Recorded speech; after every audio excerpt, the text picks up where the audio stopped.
Okay, may nagtatanong, bakit nga daw ako nagpa-radioactive iodine? So, kasi ang reason dyan, dapat nga lang, akala nung doktor ko, yung endo ko, is makukuha lang yung sakit kong hyperthyroidism sa pag-inom ng gamot. Pero kasi, nag-try din naman kami guys, parang 2 months, mababa yung gamot ko. So, pangit pa rin yung result. After ng 2 months na yun, pinainom niya ako ng mataas na dosage, which is si metimazole or thiamazole, 20 milligram na siya. From 5 milligram, ginawan 20 milligram ng doktor ko. Nung nag 20 milligram ako guys, nag-okay siya, to the point nga na nag-hypo ko. Tapos, after 2 months ulit nun, binabaan niya. Naging 5 milligram na lang, 2 times a day na lang yung metimazole ko nun. Anong nangyari naman, ganun, pumangat ulit yung result. Tapos, experiment ulit kami ng doktor ko.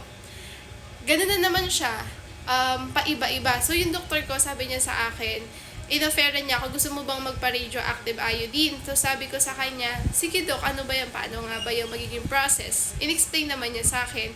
And in-explain niya din kasi sa akin na ang hyperthyroidism nga daw, mahirap yung treatment niya. Kasi nga, pwede kang magkaroon ng problema sa puso. So, natakot ako dun sa part na magkakaproblema sa puso, guys. Kasi nga, kapag nagka-problema ka sa puso, marami ding susunod pa na komplikasyon. So, sabi ko, pang-apat na sasakit ko yung hyperthyroidism. Ayoko na talaga siyang dumagdag, guys. So, nag-decide na ako, sige doc, i-go na natin. Hanggang sa ni-refer nga niya ako sa Philippine Heart Center.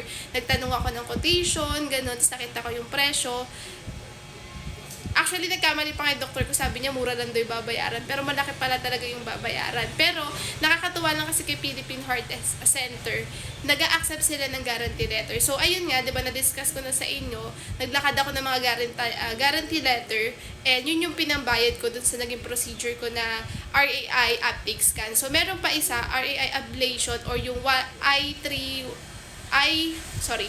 I-131. So, yun yung may papainom sa'yo na capsule na mataas yung radiation.